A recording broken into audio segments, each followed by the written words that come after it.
YouTube family. Welcome to my channel. आप सभी का हमारे YouTube channel Reema stories of world में स्वागत है। उम्मीद करते हैं आप सभी बढ़िया होंगे। फ्रेंड्स, तो आ गई है आप सभी के लिए एक और नई मजेदार और जोरदार कहानी।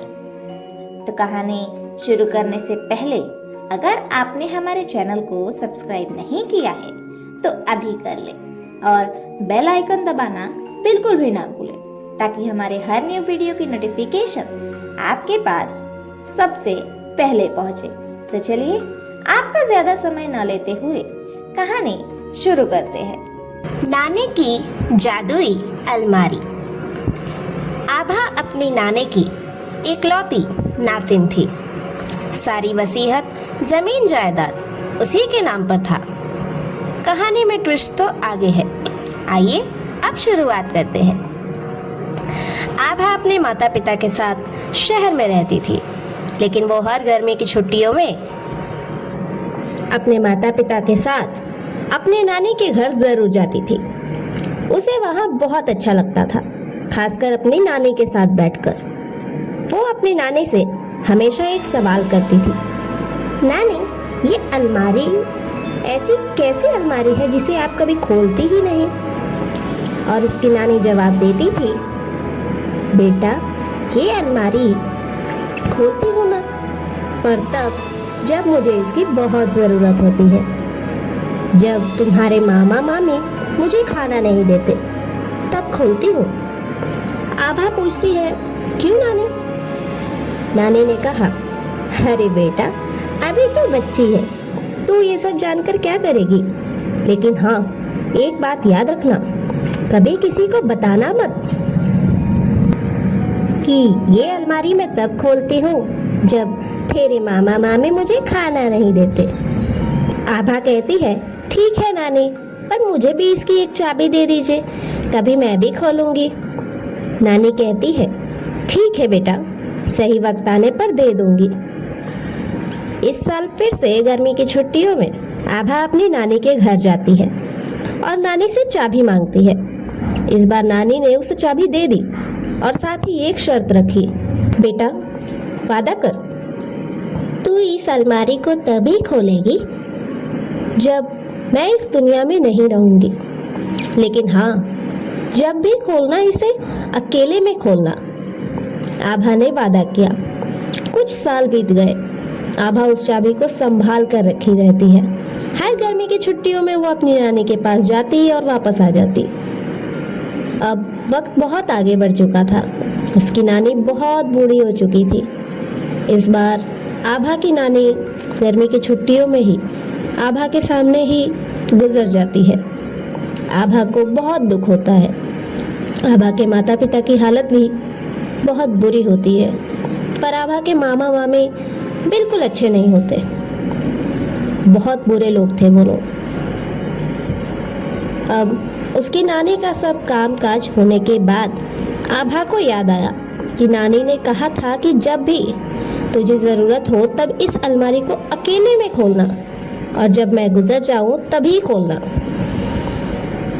आभा अलमारी के पास जाती है और रात के समय में जब कोई नहीं होता तब अलमारी खोलती है और खोलते ही उसे उस अलमारी में से बहुत तेज रोशनी बाहर आती हुई दिखाई देती है और आभा चौंक जाती है ये देखकर कि अलमारी तो खाली है।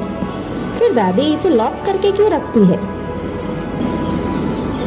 अलमारी में तो बस एक लकड़ी है, वो भी छोटी सी। आभा लकड़ी हाथ में लेती है और लेते ही अलमारी बोल पड़ती है, बोल बोल, क्या चाहिए आज तुझे? आभा चौंक गई और उसने पूछा, तुम कौन? तभी अलमारी बोल पड़ी, मैं जादुई अलमारी हूँ। तुम्हारी नानी मुझे तब तक खोलती थी जब तक उन्हें खाना चाहिए होता था और मैं उन्हें खाना दे देता था। जब उन्हें कपड़े चाहिए होते थे तब मैं उन्हें कपड़े दे देता था।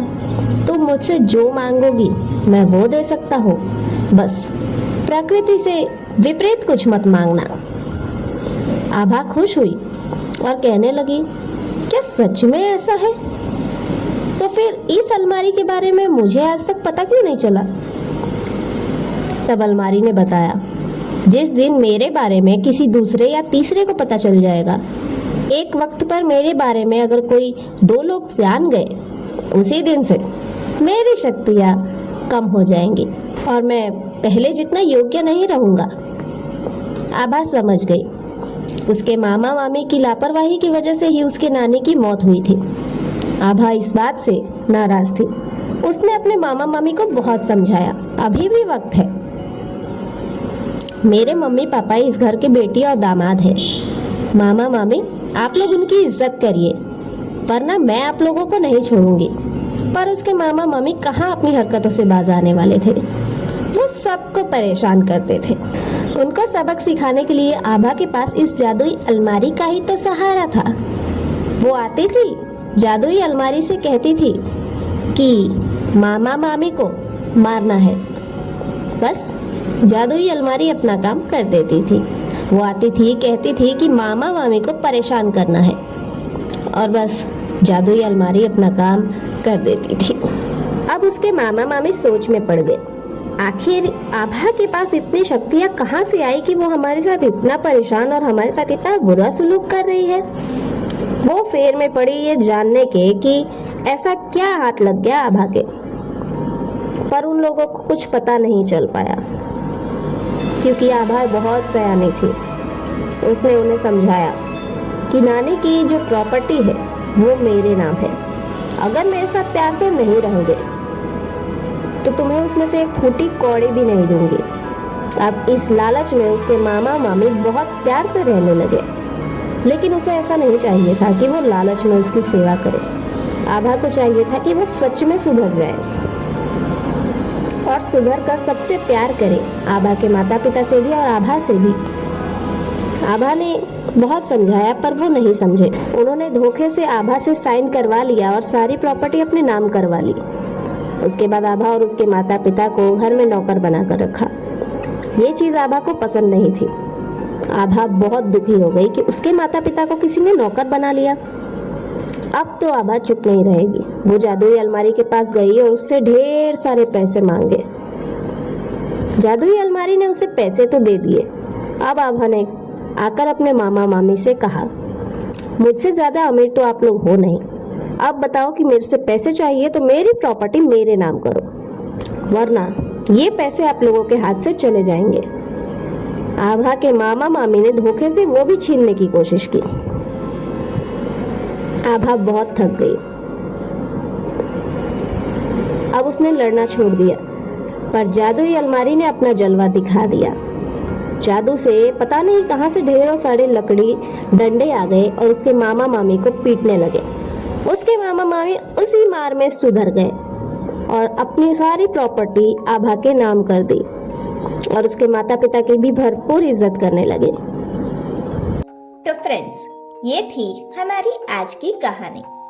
आज सभी को कहानी कैसी लगी ये कमेंट बॉक्स में ज़रूर बताइए, और कहानी अच्छी लगी हो तो ज़्यादा से ज़्यादा शेयर ज़रूर करें। Thank you.